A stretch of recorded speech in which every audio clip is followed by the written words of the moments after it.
Müstik Merlia siin. Sa vaatad podcasti Peegeldused, kus me räägime holograafilisest reaalsusest, alateadlikest mustritest ja programmidest ja enda reaalsuse teadlikust loomisest. Ja täna me räägime teemal, mis on võib-olla natuke sissejuhatuseks esmaspäeval toimuvale tasuta webinarile, mis on esmaspäeval kell 1. Soovita Ja, registreerida sinna. ja, ja mis see siis teema on, Müstik? No täna me arutame siis selle nurga alt. Meie episoodi pealkiri on siis sõna sai lihaks. Et kes on kristliku religiooniga tuttav või on ise kristlane või siis kindlasti on tuttav väljend. Et Johannese evangeeliumis on selline, et alguses oli sõna ja sõna oli Jumala juures ja sõna oli Jumal ja sõna sai lihaks, elas meie keskel. Kiriku kontekstis seda siis justkui tõlgendatakse seda kui sellist inkarnatsiooniõpetust, et Jumal võttis inimliku kuju Jeesus Kristuses ja siis justkui sõna tuli siis meie füüsilisse maailma, et näidata meile sellist jumalikku olemust, et on päriselt olemas ja luua ühendus jumaliku ja inimliku tasandi vahel. Justkui nagu selline universaalse armastuse sagedus materialiseerus siis justkui igapäevaellu või inimese kujul. Et selline ühendus Formeerus Jumal, mateeria, jah, formeerus mateeriaks. just, et nagu selline ühendus jumaliku sageduse ja füüsilise vormi või füüsilise väljenduse vahel. Meie ei vaata seda täna niivõrd sellisest kristlikust vaatenurgast või kristliku religiooni vaatenurgast. Me vaatame seda liikumist või mõtestame ja arutame seda liikumist, et sõna lihaks, et justkui nagu nii-öelda peentasandilt, vibratsioonitasandilt materiaalsesse reaalsusesse või mateeriasse seda liikumise dünaamikat. Et ja selle kohta on tegelikult päris palju tõestusi reaalsuses, kui nüüd sissejuhatuseks hakata mõtlema. Ja need on nagu ka, me oleme ise näinud nagu selliseid enda reaalsuses ja inimeste, ütleme, sessioonides, kuidas toimuvad mingid märkimisväärsed muudatused. Noh, mis see füüsiline reaalsus, näiteks meie keha. Kuidas meie keha reageerib meie mõtetele, meie sõnadele. Oskad sa enda pealt meile näite tuua näiteks? No keha, esimesed mõtted ju tulevad kohe nagu seoses tervisega, et kuidas minu mõte on nii võimas, et ma olen ise endal päris keerulisi selliseid tervislikke seisundeid tervendanud ainult mõttejõuga. Praegu esimese hetkel tuleb kohe meelde angiin, et 20-aastaselt mul oli, tegelikult üldse oli mul hästi palju angiini ja siis oli mul angiin 3 kuud järjest. Võtsin järjest hullemaid ja kangemaid antibiootikume, mis ei mõjunud, et mul oli täielik resistentsus tekkinud. Mul oli kurk mitte lihtsalt nagu valgete täppidega, vaid üleni valge, kaetud valgega, nii et loomulikult taheti mul mandlid ära lõigata ja ühesõnaga, see oli ikkagi päris keeruline. Ja siis ma leidsin raamatu, kus õpetati selliseid positiivseid afirmatsioone tegema, et seal oli ära toodud, milline haigus, see oli siis Louis Hay raamat Tervendand ise ja milline haigus tuleb mis tüüpi mõtlemisest, mõttevormidest ja mis tuleks siis öelda asenduseks nagu see positiivne, et see haigus ära läheks. Ja siis ma leidsin, seal oli ära toodud kurgupõletik ja mis minu mõte, ma enam ei mäleta neid lauseid, aga ma mäletan, et ma lihtsalt ainult korrutasin, tundsin, mõtlesin ja ma olin 2 päevaga terve. Nagu mu 2 keha päevaga.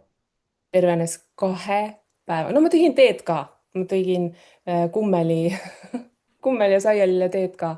aga põhimõtteliselt ma sain 2 päevaga terveks, kui ma ei olnud 3 kuud saanud terveks antibiootikumidega ja noh, angiiniga öeldakse, et ei aita muu kui antibiootikumid.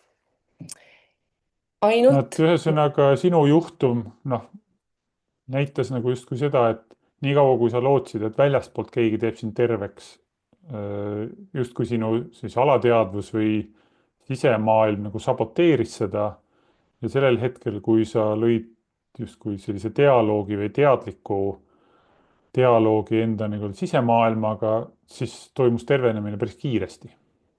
Jah, aga noh, kuna ma seda korrutasin ja ma nagu võtsin aja maha ja tegelesin ainult sellega, siis selle käigus ma loomulikult ju teadvustasin päris palju, noh, oma ajalugu, oma protsesse, mis oli toimunud, miks mul üldse nagu noh, tegelikult eluaeg see angiin, miks mind kummitas, mida ma ei olnud saanud väljendada või ei olnud julgenud väljendada ja nii edasi, et noh, kas et see päris 2 päeva sa käisid koolis või tööl või mis sa tegid sa olidki haige ei, nii-öelda siis need ma kaks olin päeva või kodus. noh, tervenesid?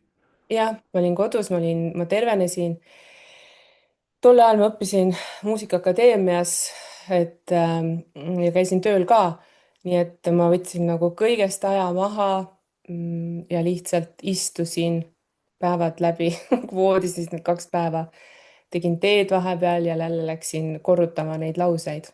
aga Ma see, igaks juhuks ütlen ääremärkusena seda, et kui keegi kuulab seda, et me ei propageeri mitte seda, et ärge kasutage antibiootikumi, et kui sul on haige, siis mine ikkagi arsti juurde, konsulteeri, aga ja ma lihtsalt olen me peale seda arutame, palju arsti juures käinud teiste jah, asjadega. et lihtsalt, et me arutame ka neid, noh, ka seda poolt, et kuidas taotlus või usk võib toetada raviprotseduuri, et noh, kuidas või kuidas ta võib saboteerida seda ravimist. Mhm, noh, et kui mhm. sa ütled, et 3 kuud antibiootikumid ei toiminud ja kui sa tegid oma mõttes muudatuse, noh, kas siis hakkasid antibiootikud toimuma või sinu usk tegi selle nii-öelda teoks või ütleme, aga igatahes tekkis nagu paranemine ja kiire paranemine.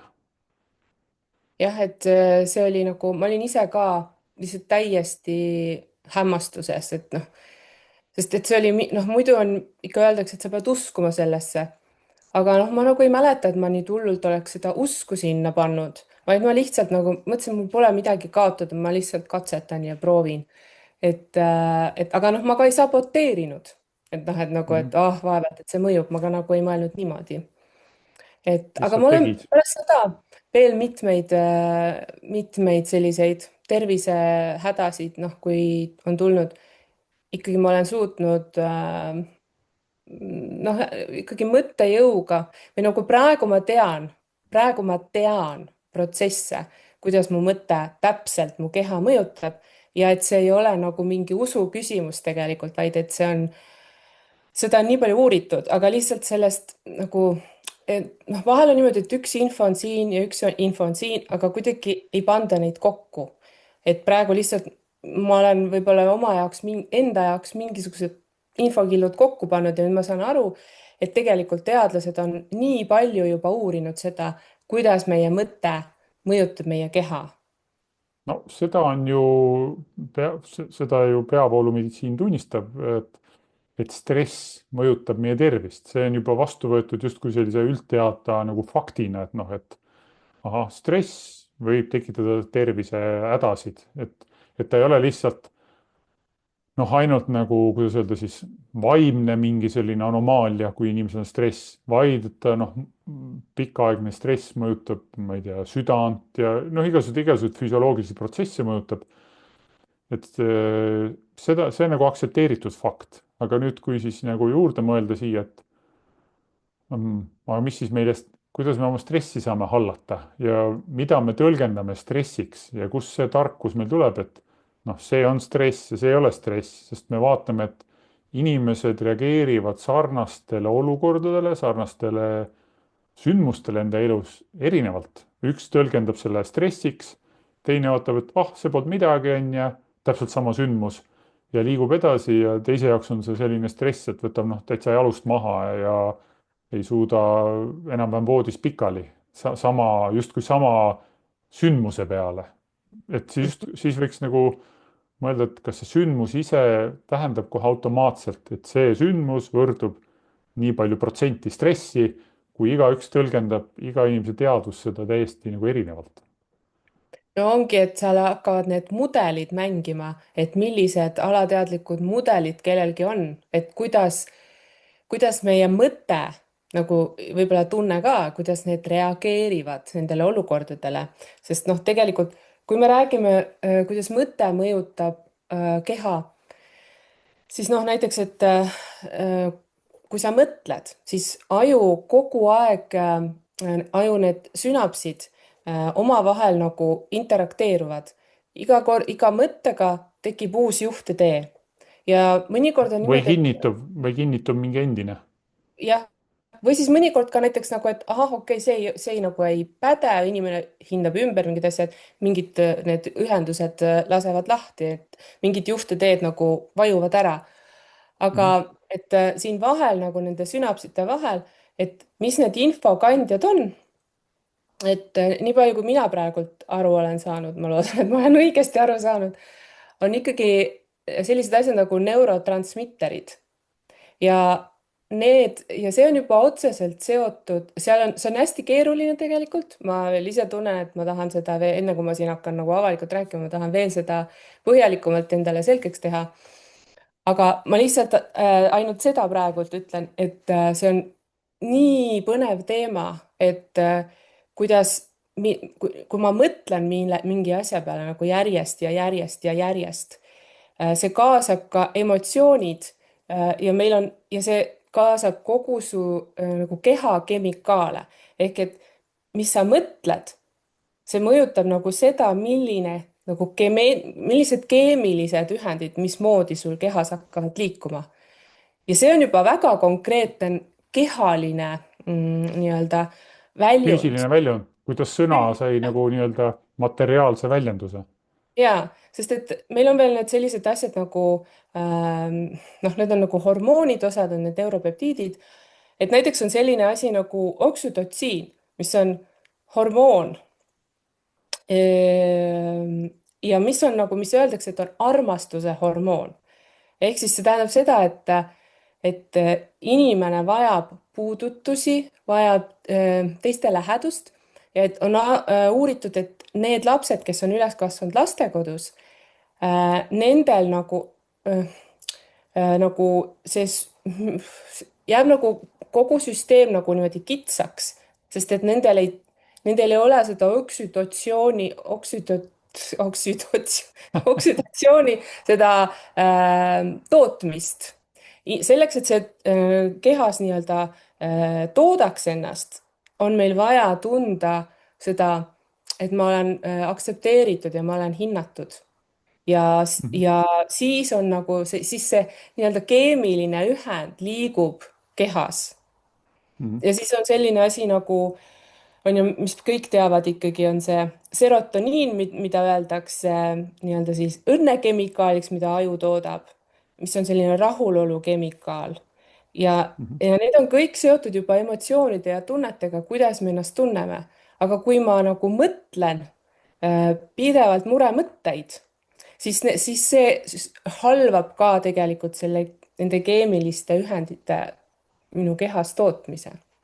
No põhimõtteliselt siis meie nagu süsteem, noh, lisaks muudele asjadele, mis ta teeb, on nagu suur keemiatehas, mis reageerib meie nagu mõtetele ja tunnetele. Vastavalt sellele toodab mingit keemiat, mis jah, omakorda mõjutab, ma ei tea, rakke ja siseelundid ja kõike muud.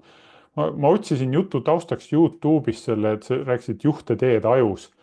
noh, et noh, mina ei ole seda küll niimoodi mõelnud, aga see on nagu omamoodi nagu noh, täiesti hämmastav, et mu keha nii otseselt reageerib mingitele mõtetele, noh, et kuidagi on olnud see, et ahah, noh, mõtted, see on nagu mingi sihuke noh, ma ei teagi, mis asi, noh, mingi tarkvara on ja, aga siis on keha, mis nagu toimetab omaette.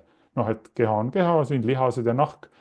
aga et nüüd, et ma mõtlen ja tegelikult reaalselt minu kehas toimuvad muudatused sellest mõtlemisest või noh, tundmisest. aga ma otsin Youtube'ist ühe klipi, kes tahab, võib seda ise otsida ka Youtube'ist üles, ma vaatan, kas ma saan ekraanil korra jagada seda.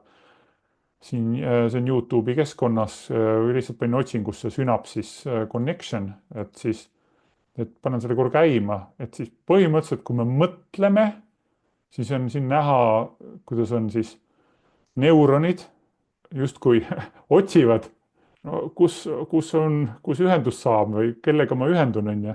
siin on näha need haarmed siin sirutuvad välja ja, ja nüüd tekkis ühendus ja nii-öelda mingi mõte läks töösse nii-öelda. kusjuures sellel hetkel, kui need ühendusid, siis tekkis elektriline impulss nagu nende Mm, vahel. noh, see on nagu, see on nii mikrotasanditel, aga see on mm. tegelikult elekter. nii et me kogu Nüüd, aeg põmiseme ja see, et me oleme vibratsioonilised olendid, see on nii otsene, see ei ole kaudne, et noh, ahah, ma nagu äkki kuskil ma natuke hõljun ja vibreerin, vaid me vibreerime kogu aeg nagu noh, väga otseselt ja, mm, nagu, ja meie aju noh, kogu aeg nagu saadab neid laineid, noh, need on kõik jah, mõõdetavad. noh, et siin oli nagu umbes noh, kaks neuronit justkui eraldatult, aga põhimõtteliselt ajus on no, tohutu võrgustik, et nii kui ma mõtlen midagi, siis ma aktiveerin mingi tohutu võrgustiku, ühenduste võrgustiku, kas siis, kui ma õpin uut asja või mõtlen uut mõtet või uut taotlust, tekib nagu uus võrgustik või kui ma kordan mingit vana mõtet, siis see nagu kinnitub, et noh, see ongi nii, nii ongi, nii ongi. ja see võib-olla teeb ka selle, et miks neid ei ole nii kerge nagu mingeid vanu uskumusi või vanu mõtteid nagu ära muuta või hoiakuid, et me peame palju energiat kulutama, et uuesti lahti teha need ja siis haarama uuest käest või no uued ühendused looma. et see tahab nagu mingit fookust saada, ma saan aru, mõnda aega hoidmist või sellist väga süvitsi mõistmist. kusjuures on väga huvitav, et noh, need on ju mitte see üks neuron, eks ju, ei hoia seda mõtet, vaid see on nagu Mhm, klastrid. et ma lugesin raamatut How your mind can heal your body. Webinaril räägin natuke rohkem sellest, aga see just tõi väga hea võrdluse, et kuidas need on nagu linnad ja külad. et see on justkui nagu 3D linnad ja külad, et noh, et võib-olla need on ka üleval ja all ja mõnikord on niimoodi, et tekivad uued teed, aga siis mõned asjad nagu need vanad teed nagu lähevad rohtu ja siis tekivad jälle uued teed, et see on nagu hästi selline elav liikumine ja hästi dünaamiline see kõik. aga noh, huvitav on see, et kui nüüd on, et mida teadlased on uurinud, et kui kaua läheb aega, et sa selle uue juhtetee nagu, mis sa tahad ise nagu siis nagu, et su mõte ära harjuks, et need jääksid, need sünapsid kokku, selleks on vaja 21 päeva. ja väga huvitav on see ja et veel tugevamalt kinnistuks on vaja 40 päeva, mis läheb väga hästi kokku nagu nende esoteerikute ja nagu noh, selles mõttes, mis nad on tajunud või tundnud, et umbes 21 päeva läheb uue mõtte implementeerimiseks nagu, et see su süsteem harjub ära sellega. ja aga aga sellised teinekord mulle tundub, et see võib ka kiiremini toimuda, sest aga see on tõenäoliselt selline šokeeriv kogemus siis või mingi sihuke järsk jah. kogemus, sest kui ma mõtlen enda peale, et kui on olnud mingi noh, minu elus konkreetne mingi šokeeriv sündmus, mis on nagu raputanud justkui siis, kui me räägime ajutasandilt, siis järelikult ta raputas lahti nagu mingid ühendused, noh, et kuidagi see Mhm. emotsioon ja kõik oli nii tugev, et see Mhm. muutus nagu lühikese ajaga nagu hästi palju ühendusi ära. Mhm. et noh, ma mäletan, kui meil juhtus pojaga see õnnetus on ju, et siis kuidas see nagu ja ma arvan, et kes on nagu surmalähedasi kogemusi kogenud, kas oma lähedastega või iseendaga on midagi olnud niimoodi, et noh, nii-öelda surmapalge ees, siis kuidagi mingid asjad kukuvad kokku, noh, sellest on ka igasuguseid filme tehtud, tõsisemaid ja naljakamaid, kuidas inimesed saavad teada, et noh, nad umbes nädala pärast surevad ja kuidas nad siis kõike ümber nagu hindavad enda elus, et kõik, mis tundus enne tähtis, ma ei tea, karjäär või raha või mingi asi, kõik nagu, issand, see pole üldse tähtis. ja ma mäletan nagu ise sedasama nagu kogemust, et issand, need asjad, noh, mida ma olin tähtsustanud sinnamaani elus, noh, pole nagu Mhm. üldse nagu, ma võin need nagu noh, täiesti kerge südamega prügikasti visata nagu noh, tänapäev, noh. Et kuidas see muutis nagu nii kiiresti.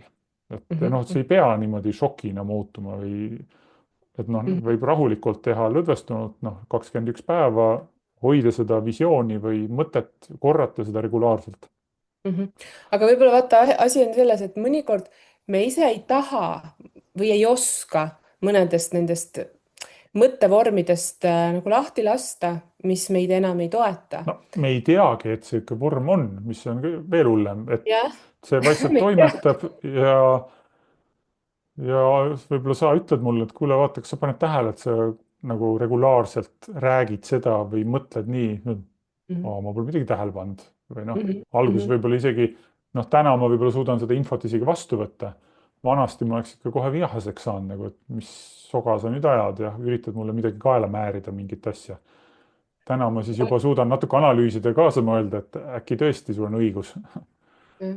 aga mulle tundub, et kui juhtuvad sellised nagu noh, šokeerivad olukorrad, et siis on niimoodi, et nagu sinu enda kõrgem olemus, võib-olla kõrgem mina või hing astub nagu vahele, et ta näeb, et okei, nüüd on vaja nagu teha selline noh, lihtsalt täielik operatsioonisüsteemi vahetus, vana operatsioonisüsteem eest ära, uus peale. noh, võib-olla mitte nagu niimoodi, et vanast ikka jah, midagi jääb ikka alles ka, eks ju, nojah, nagu mingi uuendus või uuenduse allalaadimine. väga uue, korralik selline uuendus, noh ikka ja siis on niimoodi, et siis on nagu ja kõik on nagu ja siis vaatad nagu, kus kohas ma olen, mis maailm see on, noh, tegelikult on nagu justkui Mhm. väliselt on kõik sama, aga sa näed nii uues valguses kõike, natuke et sarnase efekti annab ka nagu see eralduses olemine, mida on ka paljud nagu vaimsed praktikud kirjeldanud.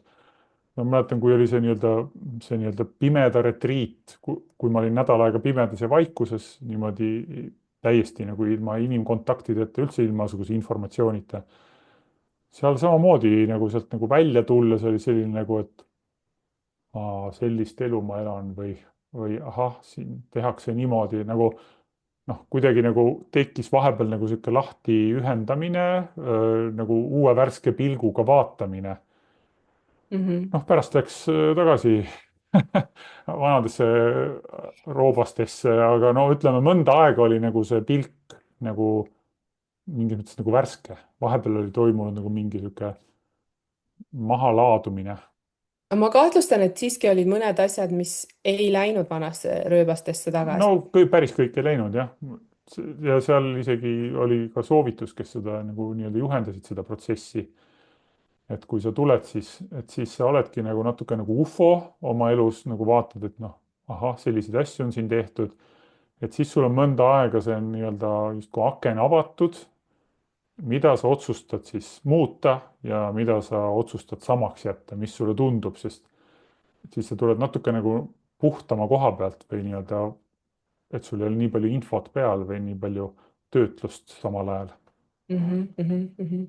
Ja no selliseid variante ja selliseid erinevaid retriite, kus sa saad teha nagu sellise operatsioonisüsteemi vahetuse on ilmselt päris palju, aga nojah, mõnikord on aga seda ei pea tegema, on ju, et jah, tegelikult et saab võib seda ka leebemalt teha. rahulikult, jah, jah, täpselt, minu arust lähed see nagu pimeda retriit on päris ekstreemne, see ei sobi kindlasti kõigile. aga mhm, et selliseid muudatusi saab teha ka, ütleme, teadliku tööga, nagu sina, noh, oma angiiniga, et noh, et hoides fookust, et isegi kui sa võib-olla ei saa niimoodi, et ma olen hommikust õhtuni nüüd 20 päeva hoian fookust, noh, et iga hommik või iga õhtu teen natuke midagi selle jaoks. mhm. 5 minutit, 10 minutit ja see võib ka anda päris võimsaid tulemusi.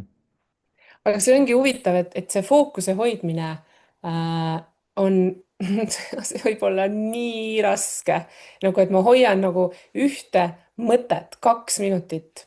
ma olen proovinud seda, no niimoodi libiseb sinna ja niimoodi libiseb ta ikkagi nagu ära ja siis ja, nagu ja ma, oot-oot-oot. ma, ma soovitan, kes mind kuulavad ja pole seda teinud, proovige. võtke Mhm, üks mingi hea mõte, toetav mõte, kas mingi unistus või midagi ja hoidke seda 2 minutit. kas või mingi lausena, noh, mõelge see lauseks näiteks, et ma ei tea, mina olen lõdvestunud ja proovige seda hoida 2 minutit, vaadake, mis juhtub teie sisekõnedes. et see on Mhm. päris põnev. aga ma tahan ühest asjast veel rääkida, et kuna meil aeg muudkui läheb kiiresti, siis et visualiseerimisest tahaks rääkida ja kuidas see mõjutab tegelikult keha. et noh, et okei, see ei ole sõna iseenesest, aga tegelikult see ma oma mõttekujundiga nagu ma hoian vaadet, kujutlust, ma hoian kujutluspilti, et ma nüüd olen lugenud sellest raamatust, et nii palju on tehtud katseid sportlastega, noh, see on nagu spordiga on väga hea, lihtsalt lihtne seda nagu mõõta, et on pandud nagu mingid katsegrupid, üks teeb nagu päriselt siis oletame mingi korvpallimeeskonnaga näiteks, et noh, et nad harjutavad ja nad viskavad ja noh, päriselt noh, nii nagu ikkagi. siis vabaviskeid näiteks või? jah, siis on veel need, kes lihtsalt vaatavad seda pealt ja siis on need, kes ainult kujustavad seda, nagu nad mõtlevad ja nagu viskavad, kuidas nad viskavad seda täpsust. ja kõige paremad tulemused on olnud nendel, kes ainult kujustavad, mis tundub nagu absurdne, no et ma arvan, et nad enne tegid ikkagi trenni, noh, kui nad nad teavad, olid, kuidas võeti see grupp, käib. nad Mhm. teavad, kuidas see käib, nad on enne sellega tööd teinud kõvasti Ja ja nad siis, teavad neid liigutusi nagu väga hästi. jah, aga sel hetkel, noh, et see mingi treeninguperiood, need, kes visualiseerisid seda, need said kõige parema tulemuse. pluss on veel vaadatud seda, et kui sa ainult visualiseerid ja sa tegelikult oma lihast ei liiguta, siis see arendab lihast täpselt sama palju, kui sa lihast päriselt liigutad, mis tundub nagu veel absurdsem. noh, jah. et sa ainult kujutled ja su lihas kasvab sina ja saad seda lihaseks. see on konkreetselt, eks, okei, mitte võib-olla sõna, aga noh, mõte. no ja, et aga sa mõtled mingit ju, noh, mingit ideed, ütleme siis, ütleme sõna asemel idee või nagu taotlus. no ja see on seal huvitav jah, raamatus on neid näiteid lihtsalt nii palju, nii palju. jah. kusjuures et see on kui ähmaselt meenub, et isegi Eesti, kas see oli Šmigun või võib-olla ma olen jah, udu.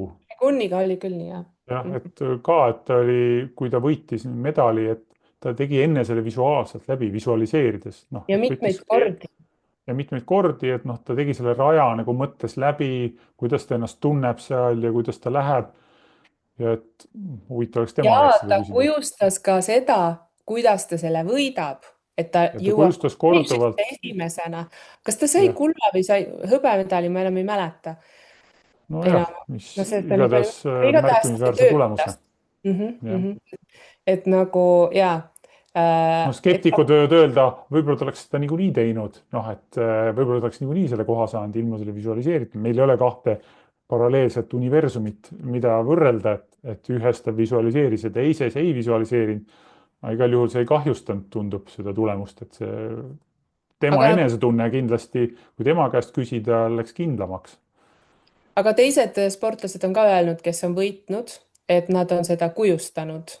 nii et Mhm. tõenäoliselt see ikkagi annab juurde, aga noh, see ei tööta ainult ju spordiga, see töötab täpselt samamoodi. näiteks, et selles raamatus, Joseph Murphy raamatus Alateadvuse jõud, seal on üks näide, kuidas üks noormees tahtis mingist, ma ei mäleta enam haigust, aga ta tahtis sellest lahti saada ja arst ütles, et see on ikka päris kehva lugu ja et tõenäoliselt sa ei saa. aga ta oli nagu noor mees ja siis ta visualiseeris sellist asja, et kuidas ta läheb 2 nädala pärast arsti juurde ja arst ütleb talle, oi, aga seda ei ole enam. ja nagu pidevalt mitu korda päevas 2 nädala jooksul ta kujustas ette seda, et kuidas arst ütleb, et seda haigust ei ole. siis ta läks 2 nädala pärast arsti juurde ja arst ütles, et oi, aga seda haigust pole enam või noh, need analüüsid ei näita enam midagi. et see oli vist, kui ma ei eksi, ikkagi mingi kasvaja või noh, selline, et see oli nagu konkreetne asi ja seda ei olnud enam pärast. et ma ja arvan, et seda selliseid, saab muud moodi ka, et igaüks noh, ise sisetundega, et mis see nagu optimaalne või hea asi on, et kuidas seda visualiseerimist teha või ja sisendamist. Jah, et kes mis iganes, tundub, et kes siis mis iganes haigusega nii-öelda vaeva näeb või tervenemisega nii-öelda vaeva näeb, et tasub lisaks nii-öelda meditsiiniravile toetada ennast siis nagu sellise positiivse mõtteviisiga või positiivse visualiseerimisega. et aga meil on täna aeg otsa saanud, et kuidas sõna sai lihaks või saab lihaks või kuidas peensagedus materialiseerub meie kehas. Ja siis oleme siis justkui tõdenud, et mõtted ja sõnad on olulised. Ja eriti, mis korduvad, meie kroonilised mõtted ja kroonilised sõnad. Et me, noh, ütleme, see ei ole mingi tõestus nagu paljude inimeste jaoks, aga põhimõtteliselt sessioonides tuleb ka see välja, kuidas inimene kurdab mingit kroonilist, kas siis pinget või tervisehäda või mingit asja ja me hakkame uurima ja sealt koorubki välja ka selline krooniline negatiivne mõtlemine, mis seal taga on. Et ma, nii et jah, et ühesõnaga peentasand mõjutab tugevasti siis meie, kuidas öelda, siis natuke jämedamat tasandit või füüsilist tasandit, seal on otsene link nende kahe vahel, tugev side. nii et nii et tasub oma mõtteid jälgida ja kui tuleb see hetk, et tunned, et tegelikult see ei ole väga toetav või positiivne mõte, siis kohe muuta Jah, ütleme, ma sellist, lõpetan mida praegu sa selle mõtte ja proovige ise asendada see millegi sellisega, mis oleks kuidagi kaastundlik või harmooniline või armastav. Aga võtame Mhm. täna otsad kokku. ja et esmaspäeval siis webinaril võib-olla kohtume. Ja paneme lingi siia kirjeldusse ka, kes on huviline, tasuta webinar, tulge kuulake, vaadake, räägime veel erinevate nurkade alt holograafilisest jah, maailmast. piltidega ja Ja, väga aga suur kujundlikult. tänu, et sa vaatasid Müstik Merlia podcasti Peegeldused ja tahame ikka meelde tuletada, et holograafilised muudatused on võimalikud ja julge luua väekaid ja puhtaid taotlusi ja muuda enda reaalsust teadlike koosloomisteni. Kohtumiseni.